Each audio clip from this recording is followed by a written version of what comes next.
First they were up, then they were down, and now NFTs are roaring back to record highs. I've always loved to be an innovator, and I did my first NFT in March of 2020. This is the digital age. You know, this is an era where they're collecting their moment just differently. Crypto is taking over Christie's, the first NFT ever sold at auction, expected to break records, and guess who's got the story? Back in 2006, the CEO and the founder of Twitter, Jack Dorsey, made a tweet by simply stating, just setting up Twitter. You fast forward a few years, March 22nd, 2021, that tweet has now officially been sold for nearly $3 million.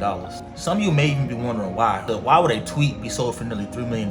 And who would be buying a tweet for $3 million? And if that's the case, how can I sell my tweets, right?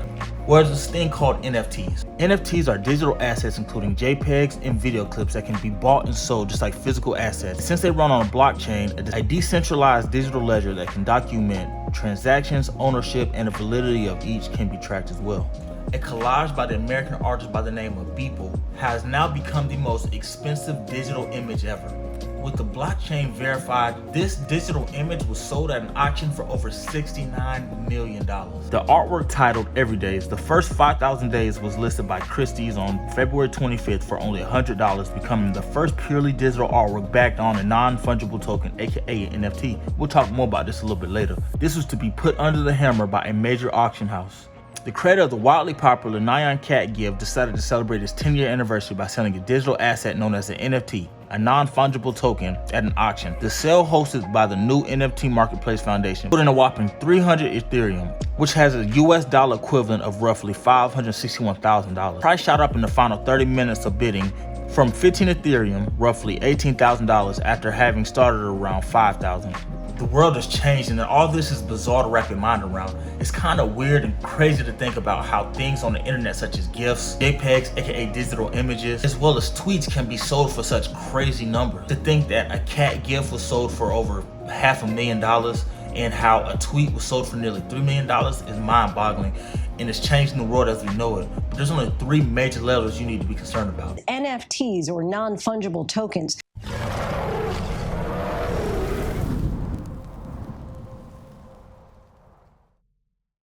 What's good, YouTube? It's your boy Campbell, and we are back with another video.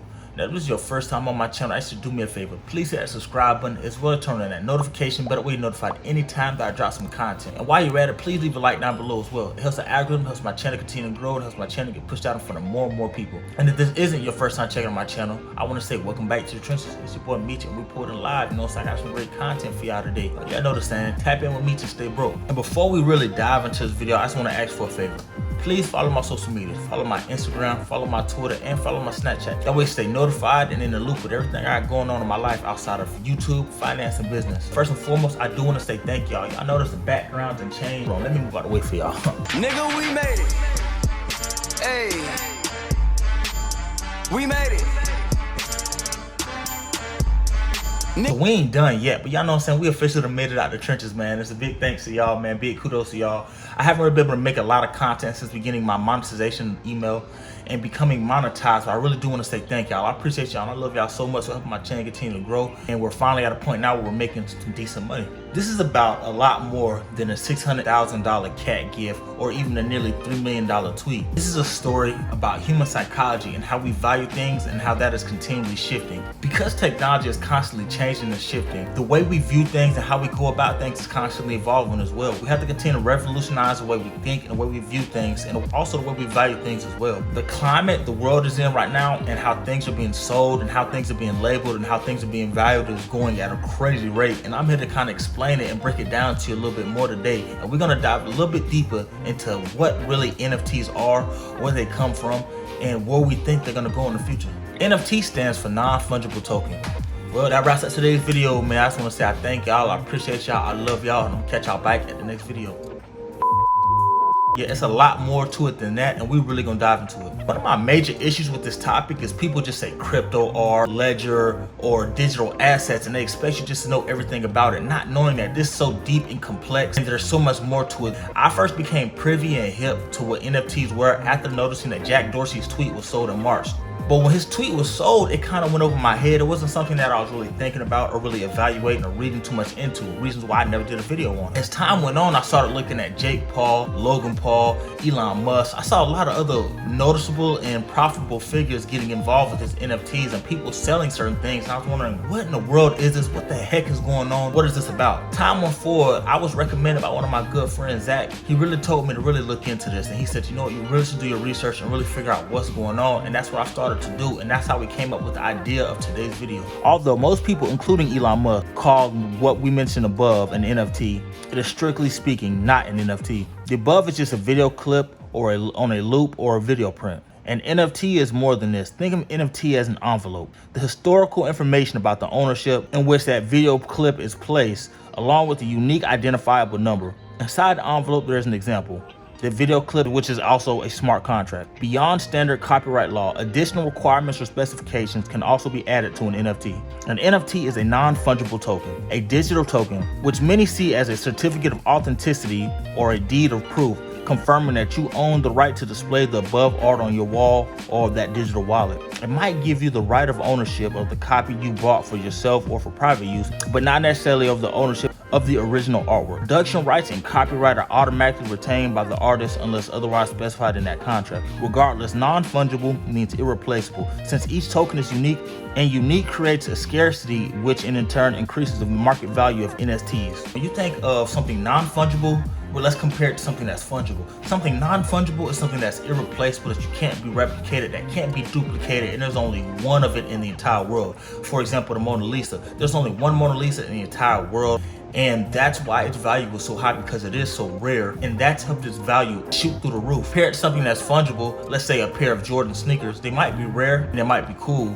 but there are new Jordans that come out every year, making it less rare, less scarce, and making the value a lot lower. Anything that can be replicated, duplicated, or done again is fungible. Anything that's irreplaceable, irreplicable is called non-fungible. The frenzied excitement around NFTs probably comes to the feeling of ownership of something that is actually scarce or rare, typically a digital asset. NFTs create scarcity by definition, since each NFT is unique. Plus perhaps some FOMO, which we've also talked about plenty of times on this channel before, the fear of missing out. Finally, NFTs can assert trust in what we might have previously been a trustless system, where it was difficult to prove ownership and originality. The Wall Street Journal has hailed NFTs as the following. NFTs are feeling a boom in digital art, a digital artistic renaissance. Artists are excited by this, as finally, instead of them getting 10%, they can get up to 90% revenues in their contract. They now have a world where their interest in art appears to be growing. Perhaps the beginners of a new era, and artists thrive instead of struggle. Is this the dawn of a new renaissance? London auctioneers Christie's recently sold its first purely digital art NFT, and its relatively radical artist Beeple. Beeple's piece sold for $69 million, making it at that time the most expensive digital art to ever be sold on the internet. And what's crazy about it, it was simply a graphic image of 5,000 small images all placed together in a collage. As we examine it, it's simply just a product of the climate of non-stop social media outrage that defined the Trump years, with one image amongst 5,000 showing the baby Trump feeding from a large tube from Hillary Clinton. Everyone was enamored by the piece and pieces. Then we had the Nyan Cat original gift, which went viral in 2011 and was shared by all then. The gift that went viral in 2011, then 10 years later, its NFT sold for just under $600,000. How come? It's simply a cat, like, you know, riding on a rainbow. I don't get it either. It's like, why would anybody even want to spend $500,000 on that? And why is it so popular anyways? It originated in 2011, and in February 2021, the original cat gift was sold at an online auction for 300 Ethereum, which is just less than $600K.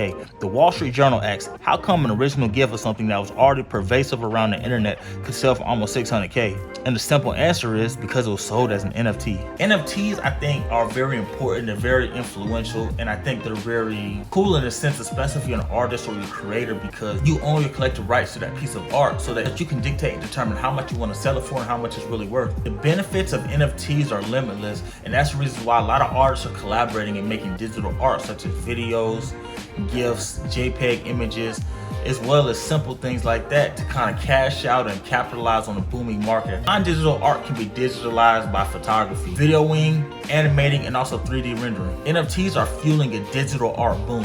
Even NBA video clips, gifs, and images are being sold through the NBA Top Shop, which is also hosting and selling a lot of these images, gifs, videos, 3D renderings, whatever you want to call it, is NFTs as well. And these are selling for a huge amount of money also. The process of mainstreaming NFTs, and it's hard to say that this is something that's been around for a while. I want to say it became a thing in early 2021, and I don't see it going anywhere anytime soon. Just like people collect art, they collect paintings, they collect shoes and everything else, and they try to hold their value as well as raising the value. People are now getting to NFTs because NFTs are in a sense digital art. They're placing value on these digital arts and they're trying to collect them in hopes of maybe one day these things also being worth way more in the future. If you're asking me, do I think a 40 or 50-second clip will be worth 10 and 20 times the amount of value that it's worth right now? It's hard to say. What I will say is this: is NFTs worth getting into? I think it depends on you, where you are in your life right now, where you are financially as well. I feel like if you have the money to play around with it, I think it's something you should definitely consider, look into, and do your research on as well. You know what I tell y'all all the time? I'm not a financial advisor. I am not a banker. I'm not an accountant, nor do I know all the answers. You have to do your own research. You have to seek things and enter things at your own risk. What I will say is this: none of these digital art concepts will ever capture or cultivate the world such as the Mona Lisa did. But what I will say is this: the world is forever changing, and those days of those old modern paintings being hung on your wall are probably becoming more and more scarce, more and more rare. If you own collectings and paintings such as those, that might be a good thing because they might continually go up in value because they're going to get more and more rare.